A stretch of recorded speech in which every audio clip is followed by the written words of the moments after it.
Welcome again दोस्तों। जैसा कि आप लोगों ने इस वीडियो के थंबनेल में देखा है, हम लोग इस वीडियो में चैप्टर 4 यानी कि क्लास 6 का साइंस का चैप्टर नंबर 4 जिसका नाम है वस्तुओं के समूह बनाना, इसमें हम लोग MCQ करने वाले हैं। इसमें बेसिकली 35 क्वेश्चन होंगे जो बहुत ही महत्वपूर्ण है। तो आइए शुरू करते हैं सबसे पहला क्वेश्चन से। सबसे पहला प्रश्न है, वे पदार्थ जिनके माध्यम से वस्तुओं को देखा तो जा सकता है लेकिन स्पष्ट रूप से नहीं देखा जा सकता। ऑप्शन आपका है ए पारदर्शी, ऑप्शन बी अस्पष्ट, ऑप्शन सी ए और बी दोनों, और ऑप्शन डी है पारभासी।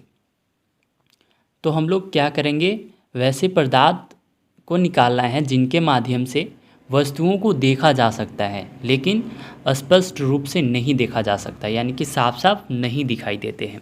तो वो कौन से पदार्थ होते हैं? तो वो पदार्थ होते हैं पारभासी, यानी कि ऑप्शन नंबर डी आपका आंसर हो जाएगा पारभासी। अगला प्रश्न है सेकंड नंबर, पदार्थों में क्या क्या आता है? क्या क्या आता है? पदार्थों में बोल रहा है क्या क्या आता है। ऑप्शन है आपका ए नंबर कांच, धातु, ऑप्शन बी है प्लास्टिक, लकड़ी, ऑप्शन सी है रुई और मृदा, और ऑप्शन डी है उपयुक्त सभी। तो ये सारे जो ऑप्शन हैं यहाँ पे कांच, धातु, प्लास्टिक, लकड़ी, रुई, मृदा, ये सारे के सारे जो हैं वो पदार्थ में आते हैं। तो इसीलिए आपका सही जो उत्तर हो जाएगा यानी कि ऑप्शन नंबर डी उपयुक्त सभी। अगला प्रश्न है प्रश्न नंबर 3, जिसमें पूछ रहा है कि निम्नलिखित में से कौन से एक धातु नहीं है। यानी कि आपका ऑप्शन है यहाँ पे दिया हुआ है और उसमें से पूछ रहा है कौन सा ऐसा जो है जो धातु नहीं है। निम्नलिखित में से कौन एक धातु नहीं है? ऑप्शन नंबर ए है लोहा, ऑप्शन बी है एल्युमिनियम, ऑप्शन सी है तांबा, ऑप्शन डी है लकड़ी। तो ये सारे जो ऑप्शन आपको दिए गए हैं जिसमें लोहा, एल्युमिनियम और तांबा, ये सारे क्या हैं? धातु हैं। और एक ही जो है ऑप्शन नंबर डी है वो है लकड़ी, वो क्या है? अधातु है। इसीलिए यहाँ पे आपका आंसर हो जाएगा ऑप्शन नंबर डी लकड़ी, क्योंकि ये अधातु है। चलिए अगला प्रश्न है 4 नंबर, निम्नलिखित में से कौन सा अपारदर्शी पदार्थ है? अपारदर्शी पदार्थ है। पहला ऑप्शन है लकड़ी का बक्सा, ऑप्शन बी है गत्ते का डिब्बा, ऑप्शन सी है धातु कंटेनर, ऑप्शन डी है उपयुक्त सभी। तो आपका आंसर हो जाएगा यहाँ पे ऑप्शन डी यानी कि उपयुक्त सभी। यहाँ पे ऑप्शन समझ लेते हैं, सॉरी जो प्रश्न है उसको समझ लेते हैं।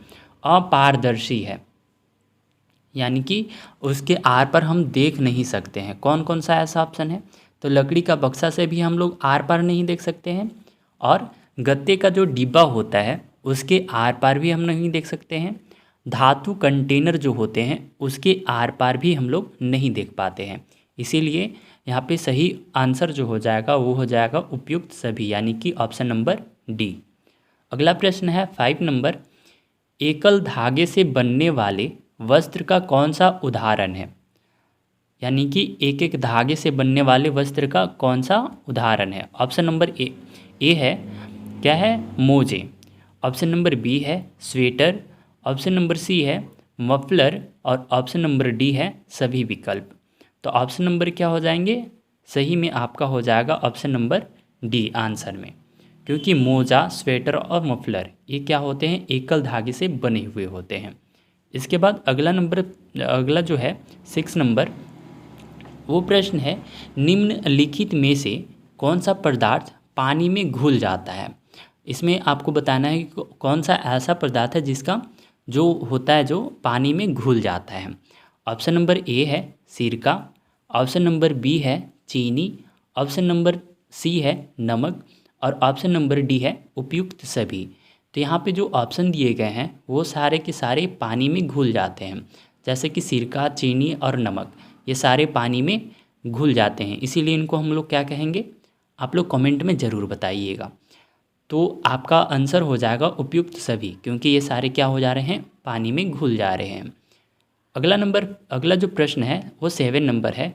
वह है पदार्थ, जिसमें पूछ रहा है वे पदार्थ जिनके द्वारा वस्तुओं को स्पष्ट रूप से देखा जा सकता है वो क्या कहलाते हैं। यानी कि साफ साफ दिखाई देने वाले पदार्थ होते हैं उनको क्या कहते हैं। ऑप्शन नंबर ए है अस्पष्ट, ऑप्शन नंबर बी है पारभासी, ऑप्शन नंबर सी है पारदर्शी और ऑप्शन नंबर डी है उपयुक्त सभी। तो क्वेश्चन में जो पूछ रहा था वो है कि वे पदार्थ जिनके द्वारा वस्तुओं को स्पष्ट रूप से देखा जा सकता है, यानी कि आर पार देखा जा सकता है, उन्हें क्या कहलाएंगे, वो क्या कहलाएंगे वे पदार्थ, तो वे पदार्थ कहलाएंगे पारदर्शी पदार्थ। इसीलिए आपका आंसर हो जाएगा ऑप्शन नंबर सी। अगला प्रश्न है 8 नंबर, वस्तुओं को बनाने के लिए किस चीज़ की ज़रूरत होती है। तो ऑप्शन नंबर ए है पदार्थों की, ऑप्शन नंबर बी है वस्तुओं की, ऑप्शन नंबर सी है ए और बी दोनों की, और ऑप्शन नंबर डी जो है वो कोई नहीं। तो जो वस्तुओं को बनाने के लिए जो होती है पदार्थों की ज़रूरत होती है, तो इसीलिए आपका आंसर हो जाएगा ऑप्शन नंबर ए। अगला प्रश्न है प्रश्न नंबर 9, जिसमें पूछ रहा है निम्नलिखित में से कौन चमकदार सामग्री है। यानी कि कह सकते हैं कौन सी जो है चमकदार वस्तु है या पदार्थ है। ऑप्शन नंबर ए है सोना, ऑप्शन नंबर बी है स्मरण पुस्तक, ऑप्शन नंबर सी है रबड़ और ऑप्शन नंबर डी है चाक।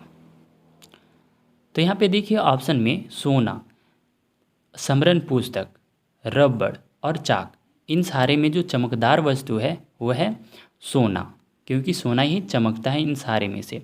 इसीलिए आंसर हो जाएगा आप लोगों का ऑप्शन नंबर ए सोना।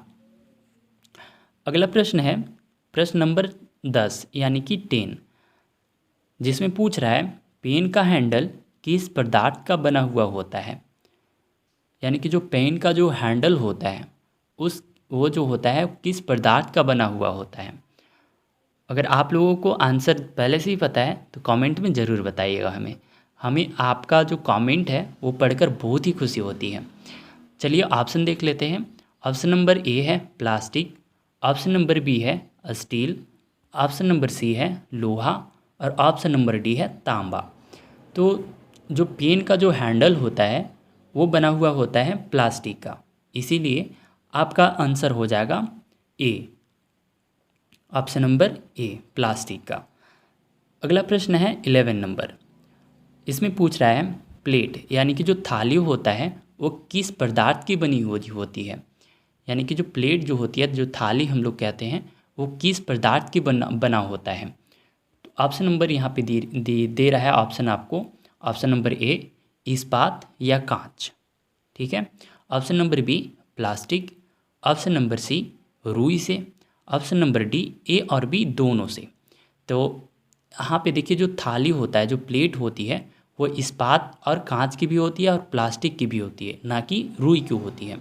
तो इसीलिए ऑप्शन नंबर डी जो है वो आपका सही आंसर होगा। इसीलिए कहा है कि ऑप्शन नंबर ए और ऑप्शन नंबर बी दोनों से बनाई जाती है प्लेट या थाली, ठीक है। अगला जो प्रश्न है वह है 12 नंबर, जिसमें पूछ रहा है धूतिमय का अर्थ क्या होता है। यानी कि धूतिमय का जो मीनिंग है वो क्या है। ऑप्शन नंबर ए में यहाँ पे पूछ रहा है, ऑप्शन दे रहा है आपको चमकीला, ऑप्शन नंबर बी पारदर्शी, ऑप्शन नंबर सी अपारदर्शी और ऑप्शन नंबर डी इनमें से कोई नहीं। तो आपका आंसर हो जाएगा ऑप्शन नंबर ए जो होता है चमकीला। यानी कि धूतिमय का अर्थ क्या होता है, यानी कि मीनिंग क्या होता है, धूतिमय का मीनिंग जो होता है वो होता है चमकीला। इसीलिए आपका आंसर हो जाएगा ऑप्शन नंबर ए चमकीला।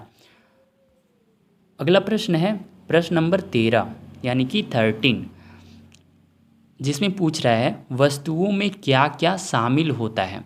यानी कि क्या क्या जो होते हैं वस्तुओं में, वस्तुओं के नाम पे जाने जाते हैं। जैसे कि ऑप्शन नंबर ए यहाँ पे दिया गया है कुर्सियाँ, ऑप्शन नंबर बी बैलगाड़ी, ऑप्शन नंबर सी बर्तन पुस्तकें, ऑप्शन नंबर डी उपयुक्त सभी। ये तो यहाँ पे आंसर देखिए, ये जो आपका यहाँ पे दिया है कुर्सियाँ, बैलगाड़ी, बर्तन और पुस्तकें, ये सारी की सारी जो होती है वस्तुओं में शामिल होती है। इसीलिए सही आंसर हो जाएगा आपका ऑप्शन नंबर डी, उपयुक्त सभी इनमें से। अगला प्रश्न है 14 नंबर, जिसमें पूछ रहा है निम्नलिखित में से कौन सी पारदर्शी सामग्री है, यानी कि जिसके आर पार देखा जा सकता है, इनमें से कौन सा है। जिसमें पूछ रहा है आपसे ऑप्शन नंबर ए पानी, ऑप्शन नंबर बी वायु और ऑप्शन नंबर सी कांच। तो ये सारी की जो यहाँ पे दिया गया है पानी, वायु, कांच, इसमें से हम लोग क्या देख सकते हैं, आर पर देख सकते हैं। इसीलिए आपका सही आंसर हो जाएगा ऑप्शन नंबर डी, यहाँ पर दिया है उपयुक्त सभी। इसके बाद अगला नंबर प्रश्न है, अगला प्रश्न जो है वह है 15 नंबर, जिसमें पूछ रहा है पारभासी किसे कहते हैं। और ऑप्शन आपसे पूछ रहा है, यहाँ पे दिया है ऑप्शन नंबर ए, जिन पदार्थों में सूर्य का प्रकाश रुकावट के साथ पार होता है, ठीक है, इसको कहेंगे। या ऑप्शन नंबर बी आपसे पूछ रहा है जिनसे होकर वस्तुओं को स्पष्ट नहीं देखा जा सकता है, ठीक है, इनको कहेंगे। या फिर यहाँ ऑप्शन नंबर सी है, ऑप्शन नंबर सी जो है वो क्या है, ए और बी दोनों को कह सकते हैं। और ऑप्शन नंबर डी है कोई नहीं। तो यहाँ पे हम लोग कह सकते हैं ऑप्शन नंबर ए, यानी कि जिन पदार्थों में सूर्य का प्रकाश रुकावट के साथ पार होता है उसको भी पारभासी कहते हैं। और जिनसे, ऑप्शन नंबर बी में लिखा है जिनसे होकर वस्तुओं को स्पष्ट नहीं देखा जा सकता, उसको भी हम लोग क्या कहते हैं, पारभासी कहते हैं। तो आपका सही आंसर हो जाएगा ऑप्शन नंबर सी, ए और बी दोनों। अगला जो प्रश्न है वह है 16 नंबर, जिसमें पूछ रहा है आपसे, प्रश्न पूछ रहा है लकड़ी हमें कहाँ से मिलती है। तो आप लोगों को सभी को पता होगा लकड़ी कहाँ से मिलती है। आप लोगों को अगर सबसे पहले तो आप लोग ये बताइए हमें कि आपको सही से पता था कि लकड़ी कहाँ मिलती है, तो कमेंट में यस टाइप ज़रूर कीजिएगा। तो चलिए ऑप्शन देख लेते हैं। ऑप्शन नंबर ए है पेड़ों से, ऑप्शन नंबर बी है आसमान से, ऑप्शन नंबर सी है ए और बी दोनों से, और ऑप्शन नंबर डी है कोई नहीं। तो जो लकड़ी होती है वो पेड़ों से ही हमें प्राप्त होती है। हमें कमेंट में एक और चीज़ बताइएगा कि पेड़ों से हमें क्या क्या प्राप्त होती है। हमें आपकी कमेंट पढ़कर बहुत ही खुशी होती है, तो इसीलिए आप लोग कमेंट ज़रूर कीजिएगा। अगला नंबर प्रश्न है वह है 17 नंबर, जिसमें पूछ रहा है आपसे, प्रश्न पूछ रहा है कि लकड़ी से कौन कौन सी लकड़ी से कौन सी वस्तुएं बनती है या बनाई जाती है। तो ऑप्शन नंबर ए है कुर्सी, ऑप्शन नंबर बी है मेज़, ऑप्शन नंबर सी है हल बैलगाड़ी, ऑप्शन नंबर डी है उपयुक्त सभी। तो ये सारी जो कुर्सी, मेज़, हल, बैलगाड़ी, ये सारे जो वस्तुएं हैं वो लकड़ी से ही बनाई जाती हैं। इसीलिए आपका जो आंसर हो जाएगा वो हो जाएगा ऑप्शन नंबर डी, उपयुक्त सभी। इसके बाद अगला प्रश्न है 18 नंबर, जिसमें पूछ रहा है एक पदार्थ के क्या गुण होते हैं, यानी कि एक जो पदार्थ होता है उसका गुण क्या होता है। ऑप्शन नंबर ए पूछ रहा है दिखावट, उसका गुण होता है। ऑप्शन नंबर बी कठोरता, उसका गुण होता है। ऑप्शन नंबर सी पारदर्शिता, उसका गुण होता है। ऑप्शन नंबर डी उपयुक्त सभी। तो ये देखिए किसी भी पदार्थ का जो होता है वो उसका गुण दिखावट, कठोरता और पारदर्शिता होती है। इसीलिए आपका आंसर जो हो जाएगा ऑप्शन नंबर डी, उपयुक्त सभी। इसके बाद अगला प्रश्न है वह है 19 नंबर, जिसमें पूछ रहा है प्रश्न आपसे विलीय शब्द किसे कहते हैं, यानी कि विलीय जो है वो किसे कहेंगे। ऑप्शन नंबर ए है घुलनशील को कहेंगे, ऑप्शन नंबर बी है मिश्रित को कहेंगे, ऑप्शन नंबर सी है ए और बी दोनों को कहेंगे, और ऑप्शन नंबर डी है कोई नहीं। तो जो विलीय है उसको हम लोग विलीय शब्द को किसको कहेंगे, घुलनशील को कहेंगे और मिश्रित को कहेंगे। इसीलिए ऑप्शन नंबर सी आपका सही आंसर हो जाएगा, यानी कि ए और बी दोनों। अगला प्रश्न है 20 नंबर, जिसमें पूछ रहा है पारदर्शी वस्तु क्या नहीं है। ठीक है, एक बार फिर से देखिए, 20 नंबर में प्रश्न पूछ रहा है आपसे पारदर्शी वस्तु क्या नहीं है। ऑप्शन में पूछ रहा है आपसे मोटी लकड़ी नहीं है, ऑप्शन नंबर बी कांच नहीं है, ऑप्शन नंबर सी पानी नहीं है, ऑप्शन नंबर डी वायु नहीं है। ठीक है, पारदर्शी यानी कि जिसके आर पर हम लोग देख नहीं सकते, तो कांच को भी देख सकते हैं, कांच के आर पर देख सकते हैं, पानी के आर पार भी देख सकते हैं और वायु के भी आर पार देख सकते हैं।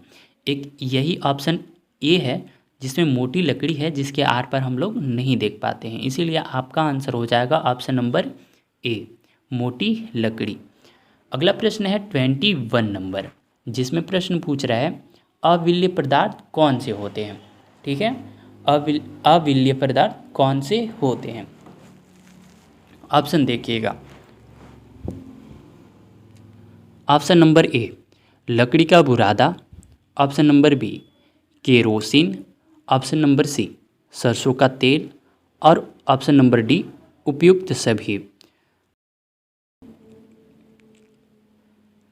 यहाँ पे देखिए लकड़ी का बुरादा, केरोसिन, सरसों का तेल, ये सारे क्या हैं, अविल्य पदार्थ हैं, इसीलिए ऑप्शन नंबर डी जो है वो सभी यानी कि उपयुक्त सभी जो हैं वो आपका सही आंसर हो जाएगा। इसके बाद अगला प्रश्न है 22 नंबर, जिसमें पूछ रहा है प्रश्न विल्य पदार्थ कौन से होते हैं। आपके लिए ऑप्शन दिया है नमक, ऑप्शन बी चीनी, option C washing powder, option D जो है उसमें पूछ रहा है उपयुक्त सभी। ये जो है नमक, चीनी, वॉशिंग पाउडर, ये क्या है, विल्य पदार्थ यानी कि पानी में घुलनशील होते हैं, इसीलिए आपका आंसर जो हो जाएगा वो ऑप्शन नंबर डी हो जाएगा, उपयुक्त सभी। इसके बाद जो अगला प्रश्न है वो है 23 नंबर, जिसमें पूछ रहा है प्रश्न धातु कौन कौन सी होती है, जिसमें यहाँ ऑप्शन दिया है लोहा, ऑप्शन बी तांबा, option C aluminium, option D उपयुक्त सभी। तो यहाँ पे जो ऑप्शन दिए हैं, ऑप्शन ए में लोहा, ऑप्शन बी में तांबा, ऑप्शन सी में एल्युमिनियम, ये सारे के सारे क्या हैं, धातु हैं, इसीलिए आपका सही आंसर हो जाएगा उपयुक्त सभी यानी कि ऑप्शन नंबर डी। इसके आगे अगला प्रश्न है 24 नंबर, जिसमें पूछ रहा है कठोर पदार्थ किसे कहते हैं। ऑप्शन इसमें पूछ रहा है ऑप्शन नंबर ए जिनको दबाना मुश्किल होता है वे कठोर पदार्थ होते हैं, ऑप्शन बी में पूछ रहा है संपीड़ित करना मुश्किल होता है, ऑप्शन बी में पूछ रहा है संपीड़ित करना मुश्किल होता है वे कठोर पदार्थ होते हैं, ऑप्शन सी में पूछ रहा है ए और बी दोनों, और ऑप्शन डी कोई नहीं, इनमें से कौन से होते हैं। तो ऑप्शन नंबर सी जो है वो हो जाएगा आपका सही नंबर, क्योंकि कठोर पदार्थ उन्हीं को कहते हैं जिनको दबाना मुश्किल होता है और संपीड़ित करना भी मुश्किल होता है। ठीक है, संपीड़ित करना यानी कि अलग करना। ठीक है, इसीलिए ऑप्शन नंबर सी जो है वो आपका सबसे सही आंसर हो जाएगा, क्योंकि ए और ऑप्शन बी दोनों इसमें दिया हुआ है। इसके बाद अगला प्रश्न है अविल्य शब्द का अर्थ क्या है, यानी कि अविल्य शब्द का मीनिंग क्या होता है। ऑप्शन ए है अघुलनशील, ऑप्शन बी है अमिश्रित, ऑप्शन सी है ऑप्शन ए और ऑप्शन बी दोनों, और ऑप्शन डी है कोई नहीं। तो इसीलिए जो अविल्य शब्द का अर्थ होता है अघुलनशील भी होता है और अमिश्रित भी होता है, इसीलिए ऑप्शन सी जो है वो आपका सही आंसर हो जाएगा, ऑप्शन ए और ऑप्शन बी दोनों का दोनों। अगला प्रश्न है 26 नंबर, जिसमें पूछ रहा है पारदर्शी पदार्थ का क्या उदाहरण हो सकता है, यानी कि पारदर्शी का अर्थ क्या होता है। तो देखिए ऑप्शन ए कांच, ऑप्शन बी जल, ऑप्शन सी वायु, ऑप्शन डी जो है वो है उपयुक्त सभी। तो ये सारे जो हैं कांच, जल, वायु, ये सारे क्या हैं, पारदर्शी पदार्थ हैं, इसीलिए ऑप्शन डी जो है वो सबसे आपका राइट आंसर हो जाएगा, यानी कि सबसे सही आंसर होगा ऑप्शन डी उपयुक्त सभी। अगला प्रश्न है 27 नंबर, जिसमें पूछ रहा है पारभासी पदार्थ कौन सा नहीं है, यानी कि पारभासी पदार्थ कौन सा इसमें नहीं है। ऑप्शन ए है मोटी पुस्तक, ऑप्शन बी है तेलीय कागज, ऑप्शन सी है धुंधला धुंधला शीशा और ऑप्शन डी है गंदा पानी। ठीक है, इसमें से आपको बताना है पारभासी पदार्थ कौन नहीं है। तो ये जो मोटी पुस्तक है ये जो है वो पारभासी जो है पदार्थ नहीं है, क्योंकि यहाँ पे देखिए तेलीय कागज़ इसमें भी थोड़ा थोड़ा दिखाई देता है, धुंधला शीशा इसमें भी थोड़ा थोड़ा दिखाई देता है, और गंदा पानी में भी थोड़ा थोड़ा दिखाई देता है, लेकिन मोटी पुस्तक में आर पार हम लोग नहीं देख पाएंगे। इसीलिए क्या हो जाएगा, मोटी पुस्तक जो हो जाएगी वो पारभासी पदार्थ हो जाएगी। इसीलिए 27 नंबर का आंसर जो हो जाएगा वो ऑप्शन नंबर ए हो जाएगा। इसके बाद 28 नंबर में पूछ रहे हैं आपसे, एक तरल जिसमें भंग सामग्री शामिल है उसे खाली स्थान के रूप में जाना जाता है, तो किस नाम से जाना जाता है। यहाँ पे देखिए ऑप्शन आपसे पूछ रहा है विलायक, ऑप्शन बी में पूछ रहा है उपाय, ऑप्शन सी में पूछ रहा है घुला हुआ पदार्थ, और ऑप्शन डी में पूछ रहा है इसमें से कोई भी नहीं।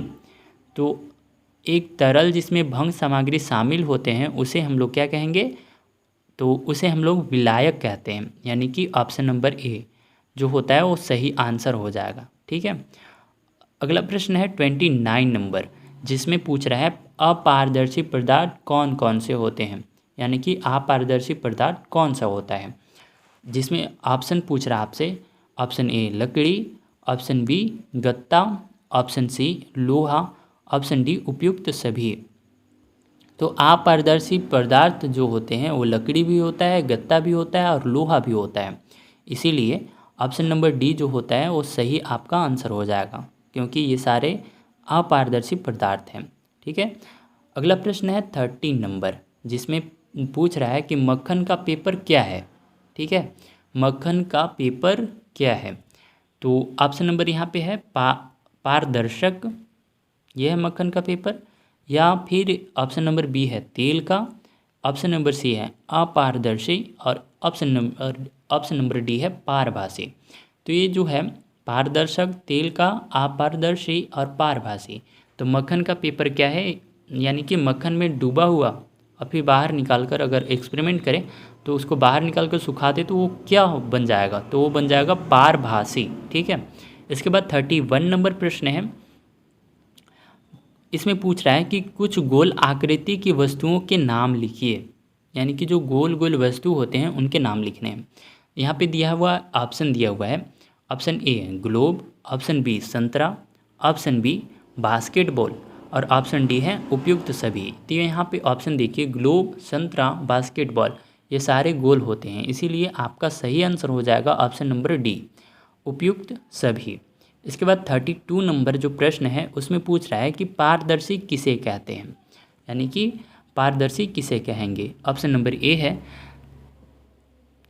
जिसमें है कि जिन पदार्थों में से सूर्य का प्रकाश पार हो जाता है उसे पारदर्शी कहेंगे, या ऑप्शन नंबर बी है जिनसे होकर वस्तुओं को देखा जा सकता है इसे कहेंगे, और ऑप्शन नंबर सी है ए और बी दोनों, और ऑप्शन नंबर डी है कोई नहीं। तो देखिए पारदर्शी जो होता है वो होता है जिन पदार्थों में से सूर्य का प्रकाश पार हो जाता है उसे भी हम पारदर्शी कहेंगे, और ऑप्शन नंबर बी में जो पूछ रहा था उसे भी कहेंगे, जिसमें पूछ रहा है जिनमें होकर वस्तुओं को देखा जा सकता है, जिनसे होकर वस्तुओं को देखा जा सकता है, ये भी क्या हो जाएगा, पारदर्शी हो जाएगा। इसीलिए ऑप्शन नंबर सी जो है वो आपका राइट आंसर है, ऑप्शन ए और ऑप्शन बी दोनों। अगला है 33 नंबर क्वेश्चन, जिसमें पूछ रहा है किस पदार्थ को संपीड़ित किया जा सकता है, यानी कि अलग किया जा सकता है। ऑप्शन नंबर ए चांदी को, ऑप्शन नंबर बी सोना को, ऑप्शन नंबर सी वायु को, ऑप्शन नंबर डी लोहा को। तो यहाँ पे ऑप्शन है जो है चांदी, सोना, लोहा। ठीक है, इसे तो आसानी से संपीड़ित नहीं किया जा सकता है, लेकिन वायु यहाँ पे एक ऐसा जो है वो उसको संपीड़ित आसानी से किया जा सकता है। ठीक है, इसीलिए आपका आंसर हो जाएगा वायु, जो है ऑप्शन नंबर सी। अगला प्रश्न है 34 नंबर, जिसमें प्रश्न पूछ रहा है कोमल पदार्थ कौन से होते हैं, इनमें से आपको बताना है कि कोमल पदार्थ कौन से होते हैं। ऑप्शन नंबर ए जिन पदार्थों को खरोंचा जा सकता है उसको कोमल पदार्थ कहेंगे, या फिर ऑप्शन नंबर बी आसानी से संपीड़ित किया जा सकने वाला जो पदार्थ होता है उसे कोमल पदार्थ कहेंगे, या फिर ऑप्शन नंबर सी ए और बी दोनों को, और ऑप्शन नंबर डी है कोई भी नहीं। ठीक है, तो यहाँ पे देखिए जिन पदार्थों को खरोचा जा सकता है और जिन पदार्थों को आसानी से संपीड़ित किया जा सकता है उसी को हम लोग क्या कहेंगे, कोमल पदार्थ कहेंगे। इसीलिए आपका आंसर हो जाएगा ऑप्शन नंबर सी ए और बी दोनों। ठीक है, इसके बाद 35 नंबर जो है प्रश्न है उसमें पूछ रहा है कि अपारदर्शी किसे कहते हैं। ऑप्शन नंबर ए है जिन पदार्थों में से सूर्य का प्रकाश पार नहीं हो सकता है उसे अपारदर्शी कहेंगे, या फिर ऑप्शन नंबर बी है जिनसे होकर वस्तुओं को देखा नहीं जा सकता है। ठीक है, उसको अपारदर्शी कहेंगे, या फिर ऑप्शन नंबर सी है ए और बी दोनों को, या फिर ऑप्शन नंबर डी है कोई भी नहीं। तो यहाँ पे देखिए अपारदर्शी पदार्थ जो होते हैं जिनसे होकर जिन पदार्थों में से सूर्य का प्रकाश पार नहीं होता है उसे हम लोग क्या कहते हैं, अपारदर्शी पदार्थ कहते हैं। और एक और है जिनसे होकर वस्तुओं को देखा नहीं जा सकता है उसे भी हम लोग क्या कह सकते हैं, अपारदर्शी पदार्थ कहेंगे। इसीलिए ऑप्शन नंबर सी जो है वो ए और ऑप्शन नंबर बी दोनों हो जाएगा, यही आपका राइट आंसर हो जाएगा। तो आशा करता हूँ कि ये वीडियो आपको बहुत ही फ़ायदेमंद होगा।